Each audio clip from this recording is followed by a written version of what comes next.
If your instructor requires a nursing journal article for your assignment, you may choose to search the CINAHL database because on the advanced search screen, there is the journal subset search option.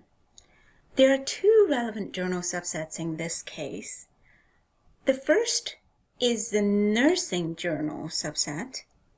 As of September 2021, there are more than 1,000 journals in this subset, including Operating Theater Journal and Diabetes Spectrum.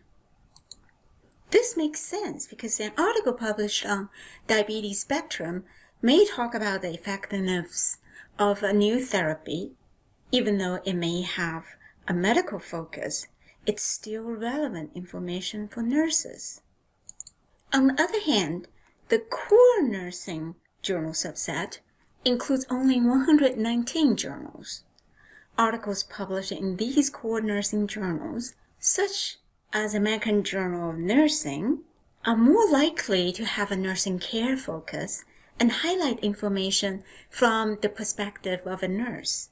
Therefore, when you are completing an assignment in the first year of your nursing program and you're asked to find just one nursing article, I would recommend you to try to limit your search to the core nursing journal subset.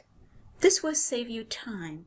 While in your second year of your nursing program, when you might be asked to write a paper on a topic with more extensive supporting sources, I would recommend the nursing journal subset. Of course, if you didn't get enough results, you can always uncheck the limiters and broaden your search to all journals. If you're not sure whether a publication meets the criteria for your assignment, please double check with your instructor. Thank you.